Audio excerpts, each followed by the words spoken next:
Next question দেখুন, next question কি বললো, the diameter of A toy wheel is 14 centimetre. ঠিক আছে, একটা খেলনা গাড়ির চাকার বেশ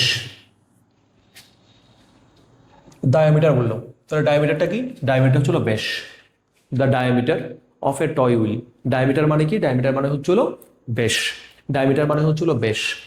the diameter of A toy wheel, ঠিক আছে, এটার বেশটা কত হচ্ছে? বেশটা কত হচ্ছে? 14 সেন্টিমিটার। এই বেশটা দিয়ে দিল আপনাকে 14 সেন্টিমিটার। ঠিক আছে, the diameter of A toy wheel is 14 centimetre. এই টয় হুইলের ডায়ামিটার যেটা, টয় হুইলের ডায়ামিটারটা হচ্ছে 14। তাহলে আমি যদি আপনাকে বলি যে ব্যাস যদি 14 সেন্টিমিটার হয়, তাহলে ব্যাসার্ধ, ব্যাসের অর্ধ কত হবে? সিম্পল, ব্যাসের অর্ধ হবে 7 সেন্টিমিটার। ঠিক আছে, পুরোটা হচ্ছে ব্যাস, অর্ধেক পার্টটা হচ্ছে ব্যাসার্ধ, তাহলে ব্যাসের অর্ধ, তাহলে ব্যাসার্ধটা কত হবে? 7 সেন্টিমিটার। কি বলো? The diameter of A toy wheel, toy হুইলের ডায়ামিটারটা কত হচ্ছে? টয় হুইলের ডায়ামিটার হচ্ছে 14, তাহলে রেডিয়াসটা কত হবে? 7। What is the distance travelled by it in 15 revolution? মানে যদি চাকাটা 15 টাইমস, 15 বার যদি এইভাবে ঘুরে, তাহলে কতটুকু দূরত্ব অতিক্রম করবে? 15 বারের কথা ছাড়ুন, একবার ঘুরলে কত দূরত্ব অতিক্রম করবে সেটা আগে বের করতে হবে। তাহলে সিম্পল, কোন একটা চাকা যখন একবার ঘুরে, তখন সে সবসময় তার পরিধির সমান দূরত্বটাই অতিক্রম করে। কি বললাম?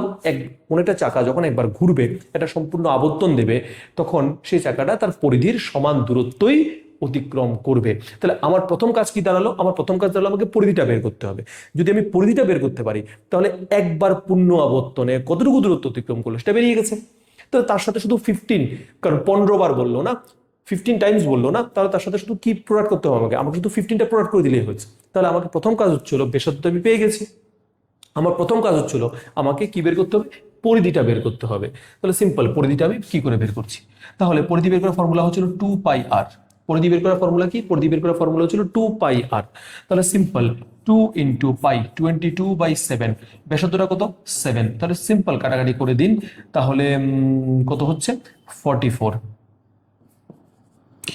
তাহলে একবার পূর্ণ আবর্তনে চাকাটি কত সরল রৈখিক দূরত্ব অতিক্রম করবে? একবার পূর্ণ আবর্তনে চাকাটি কতটা সরল রৈখিক দূরত্ব অতিক্রম করবে? একবার পূর্ণ আবর্তনে চাকাটি 44 সেন্টিমিটার সরল রৈখিক দূরত্ব অতিক্রম করবে। বোঝা গেছে? এবার আপনাকে কত বললো? কতটা পূর্ণ আবর্তন বললো?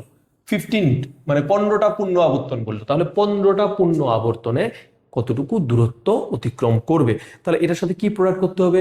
শুধু 15 প্রোডাক্ট করে দিন, আনসার বেরিয়ে যাবে। ঠিক আছে, বোঝা গেছে আশা করি। ঠিক আছে, তাহলে এখান থেকে আমরা একটা খুব একটা ইম্পর্টেন্ট কনসেপ্ট শিখলাম। কি কনসেপ্ট শিখলাম? যে কোনো একটা বৃত্তাকার চাকা একবার পূর্ণ আবর্তনে সবসময় তার পরিধির সমান দূরত্ব অতিক্রম করবে।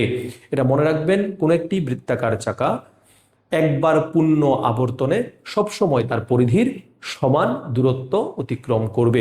তাহলে ব্যাসার্ধ যদি আর হয়, তাহলে পরিধি কত হবে? 2πr। তাহলে একবার পূর্ণ আবর্তনে কতটুকু দূরত্ব অতিক্রম করবে? 2πr। বোঝা গেছে?